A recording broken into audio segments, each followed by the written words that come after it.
no, there's those people out there that'll be like, how dare you tell me the movie and I haven't seen the movie. Two friends, one movie, nerding out, sharing their opinions, sharing their thoughts, giving their all. Get on with it. Hey everyone, I'm Doug, and this is K&B the Sexy Ninja. I thought it was really cool the way that everything came together. I thought it was neat, and there were some homages to comic book based things that I really liked in it, and how this changed the landscape of Marvel. This is the best of Tom Holland's 3. Danger. Spoilers.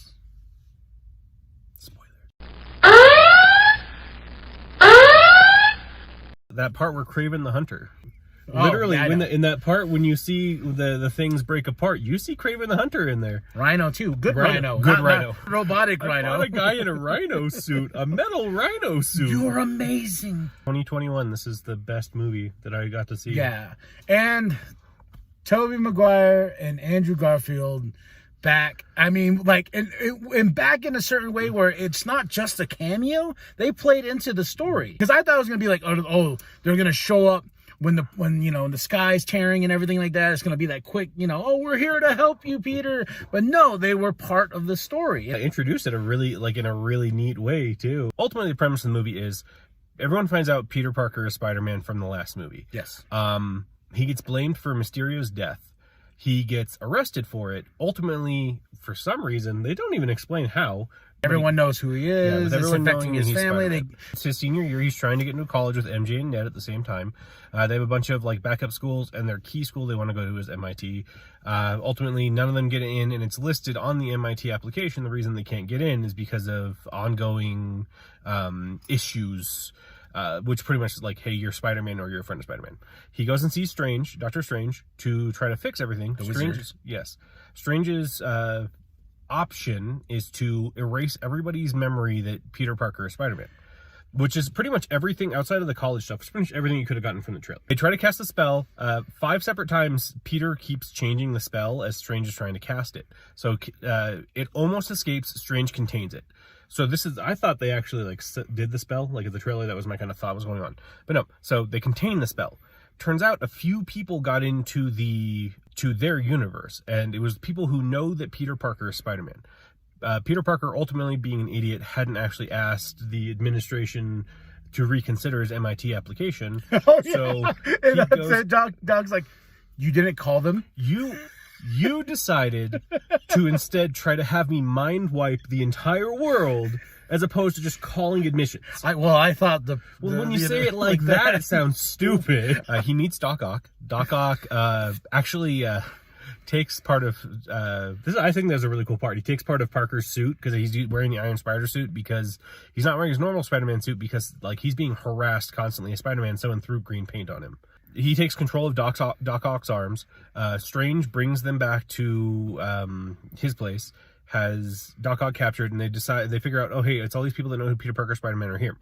They figure out who a few other people are.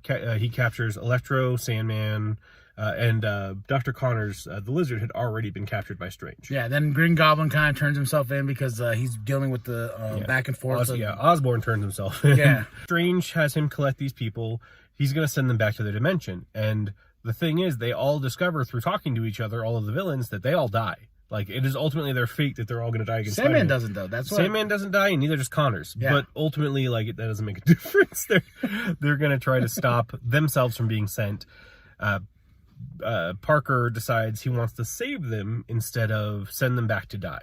Strange opposes this. They have this really cool fight in the mirror dimension. Peter actually beats Dr. Strange. With science! Yeah, with math. Oh, math, yeah. What's cooler than magic? Math. But then he actually traps Strange in the mirror dimension by taking a sling ring and getting out of there. And he decides he wants to try to help all the people. He takes them to Happy's place, which is where they'd all been staying. I love what Happy calls it. Hey!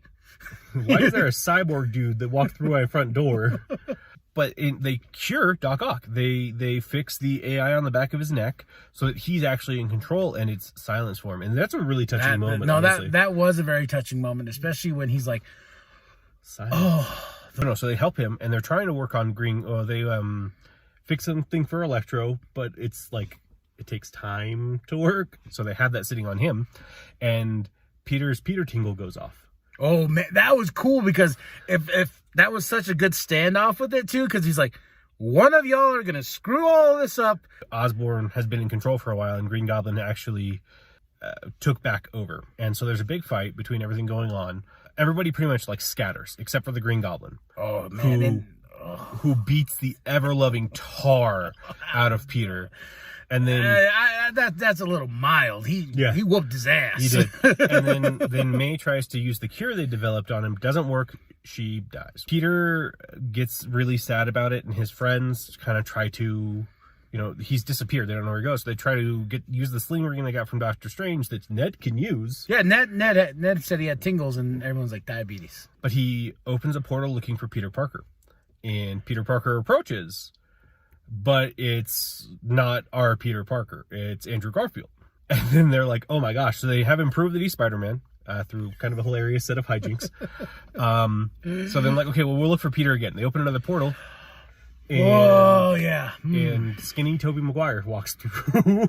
His face is so like sallow. I'm just like, he still looked good though. He did. After doing the big rewatch before watching this, when we went to go see it at the theater, I was like, the acting levels of Peter himself, and then just the character himself just kept going up. It's like, here's Tobey. He's okay. Especially in 3, he's all over the place. Andrew is a better actor than Tobey. And then that neurotic level to him, too, which makes him really funny, which he brought into this film. So Tobey goes there. They figure out through pretty much process of, this is what Spider-Men do when they're sad, to finding Tom. But they ultimately all decide to work together to stop the people that have come out. They have already stopped Doc Ock. Yep. But it's kind of up in the air because he got shocked really bad by Electro. And I thought that was the point of all that. Maybe that was just like we got you. Actually, Electro got an upgrade. I guess I missed this. He got an upgrade. He took the Stark's reactor and was actually powering himself with it. And I like how they explain why he looks the way he looks, because he says, I went into the grid and I rebuilt myself, and this is the version of myself that came out. Well, it was also like when he got pulled through, the electricity here is different, so it affects him differently. Yeah. So that's why when he uses it, it's yellow electricity, not blue electricity. And no dubstep. Which is really funny because they're like, how are we going to cure Connors? Oh, I know how to do it. Like, Garfield's like, I already did it once. I can do it again. Like, what about the Goblin? And seeing all 3 of them be the little scientists they are was really sweet. Yeah. But it's Maguire's Peter had been thinking about a cure for the Green Goblin stuff for a long time, so he was able to come up with that, which actually makes you think how long Norman affected Peter further into his career. Meet up on the Statue of Liberty, which is getting a new mix of, instead of having the torch, having Captain America's shield on there. They call them all out. Quick battle that they one by one. Actually, at first they get their asses kicked. Yeah, and then they're like, "We've never been in the team." And then Tom's like, Tom Holland's Spider-Man. He's like, "I have, and I was an Avenger. That's cool." What's that? An Avenger? But they ultimately decide that the way to work together is to kind of not work together, but just let their senses as Spider-Man work together. So then they ultimately stop every single one of the Sinister Six except for the Goblin. Best part of that fight was Doc Ock coming back in. Because Doc Ock comes in and actually helps the Spider-Men. I gotta tell you, when they all when Tom took charge of the Spider, Peter won. Yeah, Peter won. When he took charge of them, I was just like, he's earned the webs. So then ultimately Goblin comes in and messes things up. Peter gets I guess we have to specify. Tom Holland Spider-Man gets in a one-on-one fight with him and beats him. He gets it back. He gets it back in spades. Until he pulls up the glider and is about to just kill him. I know. I was just like, whoa, homie. With everybody watching. Tobey Maguire steps in, stops him, gets stabbed for some reason. I still don't fully understand because of the spider sense. Instead of killing him, Tom Holland injects him with the cure and they cure him. The way they were going to send everybody home was through this box that Strange had. And when the Goblin showed up, the way he screwed everything up is he put a bomb inside. That was badass. When that exploded, Strange showed back up. He had to kind of hold the multiverse together for a little bit. And ultimately, the only way that anyone can think of it to fix everything is to erase everybody's knowledge of Peter Parker. But that's ultimately what they have to do, is the world forgets who Peter Parker is. That was a bold, I felt for Peter. And when he was saying goodbye, you know, to Ned and MJ, and I was just like, I felt so more sorry for Ned than MJ. Like, I'm sorry. Like I said, I still don't get Zendaya in this. Like, she's a good actress. It doesn't feel. She's not the Mary Jane. Well, it's funny though. Well, she's not, because she's Michelle. Then he says goodbye. And everybody gets their memory erased. Everybody goes back to their respective places, which I think the biggest missed opportunity in this movie is not showing what happened at that point in time in each of the individual universes. Peter had promised that he was going to go tell MJ. Now you got that in my head. MJ and Ned who he is, so that they could be friends again, and yada yada. And he's like practicing it on this little piece of paper, and the ultimate sacrifice. Especially, I like when that scene when he goes and tells him, he finds him at the restaurant or that cafe and whatnot. And when he pulls out the paper, then he's like, I've gotten coffee. MJ got him coffee. And him and her just putting her hair back and seeing the Band-Aid, like, he was just like... I still don't agree with that completely. I did, just because I was just like, I'm like, no, bitch, bro, you promised them, you know? No, that's why I don't agree with it. It's weird, because to me in the movies, it feels like Spider-Man chooses to self-isolate. Pull the Luke Skywalker. Always goes to his little island. I know, and then the first Amazing Spider-Man kind of ends that way, and then at the end he's just like... No love for me. And then he's like, because I promised your dad, I'm going to break that promise. And you're like, whoa, dude, no! Then she dies, and then you're like... Well, now you gotta live with this regret for the rest of your life. I know. Mid-credit scene being Venom. Which I don't understand. Like, it's cool that we saw Venom. Like, Tom Hardy's Venom. He doesn't know who Peter Parker is. Like, that doesn't make sense to me that he traveled through there. But, ultimately, we see Tom Hardy's Venom talking back in, like, Cancun or whatever it is that they're in. And, when they get sent back to their place, well, like, because everyone else gets teleported back to their own timelines, when he gets teleported, there's a small bit of the Venom symbiote still there. So we're getting our own Venom in the MCU now. Credit scene is actually not an end credit scene. It's a trailer for Multiverse of Madness. How did you feel about that? I was not sold. About Multiverse of Madness, or the fact they did that? Because this isn't the first time they put a trailer. I know it's not the first time. I was like... I'm interested in it. The thing that really hooked me with the Multiverse of Madness trailer is, one, we get Baron Mordo. And I've been waiting for him. I know, me too. And two, that the old Strange, like the old Strange, and it's like, oh, we're gonna have an evil Doctor Strange in this one. I'm looking forward to that. I wasn't ready for that. Like I'm just like my emotions. No, we're still on this. Yeah, I'm like, my emotions spent. That's cool. Like, you know, and they didn't say Spider-Man will return. No. When Captain America did it and had the Avengers trailer at the end of it, that was kind of like the way it ended was leading into the Avengers. The way this one ended, they've affected some stuff, but it didn't quite lead into it as much. I want Wong to come back at some certain point. I felt like that was a missed opportunity for Wong to show up and be like, "What did you do?" Could you just imagine? See, here's the thing. Could you imagine if he gets back to the Sanctum Centauri after having stopped Strange? Wong is there and like, what happened? He's like, I tied Strange in there for a while because he wants me to kill these people, and I'm trying to help them. Wong had been like, okay, give me the box. If something goes wrong, I'll press it. Wong, Sorcerer Supreme, big one. That's great. Got it on a technicality because Strange dusted for 5 years. During the fight on the Statue of Liberty, MJ and Ned had been kind of a distraction initially. Like, they had the cube, which is how everyone was going to be sent back home. Like, when Peter was showing everyone, hey, this is where we are, we have the cube, he gives it to them for them to go somewhere different with, in a portal that Ned made. Ned can't close the portal, and Connors finds them, the lizard finds them, and they get forced out of where they are into the Statue of Liberty. Goblin shows up. Like, they make their way through well enough. That's, how Connors gets stopped, kind of. And the Goblin shows up, and MJ gets knocked off the tower. And as Tom goes to jump and grab her, Tom Holland goes to jump and grab her, the Goblin just takes her out. And you just see Andrew Garfield's one just... And oh my God, like, when he caught her and he started crying, I was like emotionally He catches her and lands safely on the ground with her. He looks over her, just tears in his eye. Are you okay? She yeah, I'm fine. Like, looks at him and goes, Are you okay? And I'm just like, he got redemption for something that wasn't his fault, but still. And what's funny is I told you, like, I just finished The Amazing Spider-Man 2, And I was enjoying it for the most part. And I don't know, the way the scene's shot, the way it's played out, like especially with dealing with the clock tower and the time striking and everything like that, I bawled like a baby. Like that scene, and you just hear it go snap, and you're like, oh. And then when Andrew grabs, it's like, come on, wake up, like wake up. And I was like, then I was like, how many times did you say? I was like, come on. This is a work of art, like, especially from a director who's taking all these vantage points, playing the scene so well, with the soundtrack, with that clock tower clocking like this. You know, it's every comic book nerd's dream to see this scene. The only part with that scene that I've brought to you time and time again that Tom Holland still didn't figure out. Well, no, not that. Oh, I thought you meant the hand thing. No, it's that Spider-Man, any of the Spider-Man, the 3 Spider-Man that have been cast so far, they can't cry. They can't cry well on camera. Yeah. Like that's my only problem with that scene. It's a really amazingly shot scene. It's a really touching and sad scene. But it's just when you see Andrew Garfield cry, which all of the other people, when they're crying in a sad, sad way, like Uncle Ben's death for both Spider-Men, Peter when he's trying to lift up that thing that the Vulture dropped onto him in Homecoming, that crying they do, I'm just like, geez, you guys really suck at hard emoting. He's like, I just watched Tobey. Like, I was just like... but then you get this one where Garfield has a soft emotion to it, but he's still really sad. You're just like...